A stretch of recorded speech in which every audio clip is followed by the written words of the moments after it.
Hi guys! Good morning! Welcome back to my channel, and for today's vlog, nandito tayo sa Cali West para sa isang home tour. Ang ating ipapakitang unit ay isang resale property.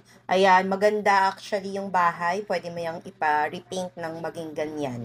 Maganda ang location ng bahay, nasa main road. Yung gate ng subdivision ay dalawa. Itong papunta dyan sa left ay papunta ng Buhay na Tubig at ito namang kabilang side, yung nasa right, ay papunta ng Bacoor Boulevard. Masaito Drive yung labas mo sa may Contis Cake. And this is the unit. Meron tayo ditong parang tindahan sa kaliwa, and ang lot area ng property na ito ay 98 square meters. Tara, pasok tayo. I apologize, medyo makalat kasi nag-iimpake na po yung owner ng property. Ito yung ating provision for car garage. Meron tayong ditong space sa gilid for dirty kitchen, for laundry area. Open nyo na lang yung inyong creative mind na just in case wala na tong mga gamit nila kasi naglilipat sila ngayon. Tapos repaint nyo ng white, ay maganda na tong bahay na to. Ito, may tindahan dito, malaki. Yan, pwede kang mag-business or pwede mo gawing office, pwede kang mag-grocery din dyan. Pasok tayo sa loob, dito lang sa loob since kasi nag-i-impake na sila sa taas, kaya dito na sila nagkukwarto. Malaki, open layout, dining at saka living room area. Maganda yung layout ng bahay, yung location ng stairs, maayos pa yung tiles dito sa living room. Yun lang yung paint natin dito kasi is medyo madilim, sana white or cream para medyo maliwanag, maaliwala. Siguro repaint na lang natin just in case tayo yung makakakuha dito sa house kasi yung color yellow tapos blue tapos yung tiles brown parang hindi nag-coordinate. Ito yung ating laundry area. Yung iba ginagawa nila tong isa pang bedroom, yung iba naman pantry. So, staff room, ganun. Kung ano yung purpose na sa inyong family. So, dito, sa right side, naglagay siya dito ng parang dirty kitchen. Yung iba ginagawa nila tong mini garden, laday. So, tara, akyat tayo. Ito, maganda yung kanyang hagdanan, no, nakaparki. Buo pa naman yung mga wood dito. Kailangan lang siguro barnis para mabuhay yung kulay.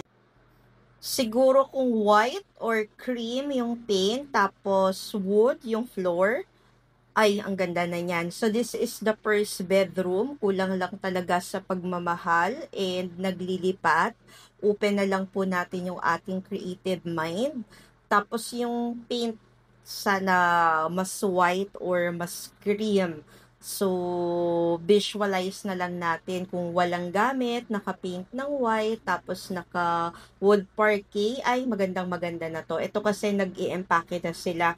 Malalaki yung sukat ng kwarto as compare sa mga bagong gawang mga bahay, sa mga bagong subdivision ngayon. Small lang talaga yon. Ito, may mini balcony ka pa dito. May toilet and bath sa itaas na naka Jack and Jill. Tapos main road pa yung bahay.